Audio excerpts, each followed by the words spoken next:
Olá pessoal, neste vídeo vamos falar de algumas características importantes dos transistores MOS, tanto do PMOS quanto do NMOS, e algumas diferenças básicas entre esses transistores e os transistores bipolares. Primeiramente, da mesma forma que a tensão VBE no transistor bipolar determina a corrente de coletor desse transistor, no transistor MOS a tensão entre gate e fonte determina a corrente IDS entre dreno e fonte do transistor MOS. No transistor PNP, a tensão VBE é dado aqui entre esses dois terminais de cima. No caso, seria o inverso do VBE do transistor NPN. No caso do transistor PMOS, a tensão VGS é aqui em cima, que seria o inverso da tensão VGS do transistor NMOS. No transistor bipolar, existe a corrente de base. E nesse caso, a corrente do emissor vai ser igual à soma da corrente do coletor mais a corrente da base. No transistor MOS, a corrente de porta ou corrente de gate é desprezível para todos os fins práticos e pode ser considerada nula, porque nesse transistor esta corrente está na casa de femtoampere. Então, para todos os fins práticos, a corrente do dreno é igual à corrente da fonte desse transistor.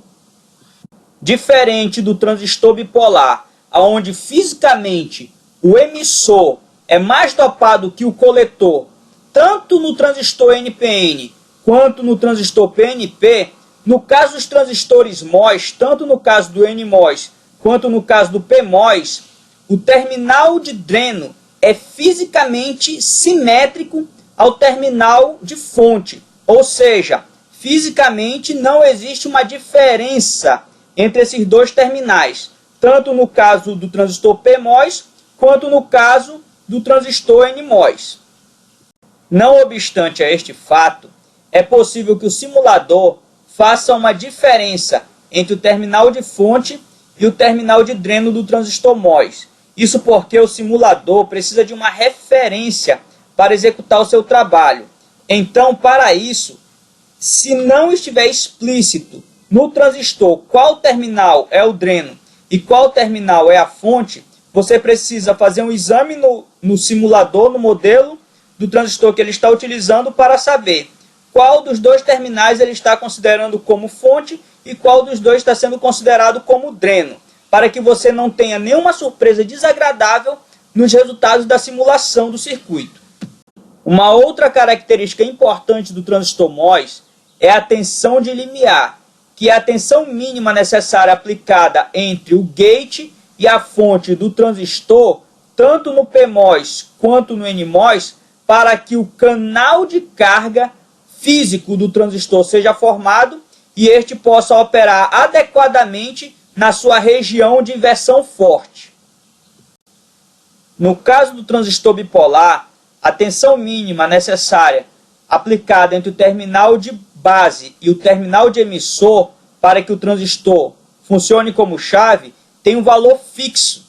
Já no caso do transistor MOS, a tensão de limiar ela pode variar dependendo da diferença de potencial entre o corpo ou o terminal de base e o terminal de fonte desse transistor. Tanto no caso do transistor NMOS quanto no caso do transistor PMOS, se o terminal de corpo estiver conectado ao potencial do terminal de fonte, a tensão de limiar vai ser a mínima possível para cada um desses transistores.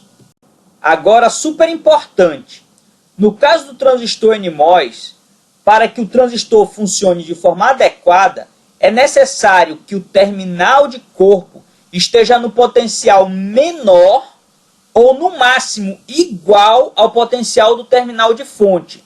E no caso do transistor PMOS, é necessário que o terminal de corpo esteja no potencial maior ou no mínimo igual ao potencial do terminal de fonte, para que esses transistores operem de forma adequada.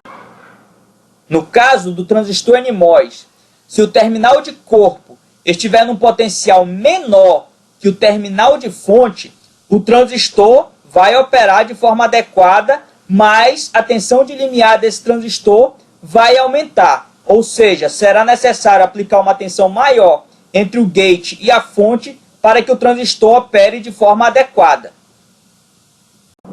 No caso do transistor PMOS, se o terminal de corpo estiver conectado a um potencial maior que o potencial do terminal de fonte, a tensão de limiar desse transistor vai aumentar em módulo. Ou seja, será necessário aplicar uma tensão maior entre o gate e a fonte desse transistor para que ele opere de forma adequada. Pois bem, senhores, este foi mais um vídeo informativo do The Circuit Cracker. Esperamos que estas informações sejam úteis para aqueles que estão estudando eletrônica e para aqueles que querem aprender um pouquinho mais sobre circuitos analógicos. Esperamos que tenham gostado e até a próxima!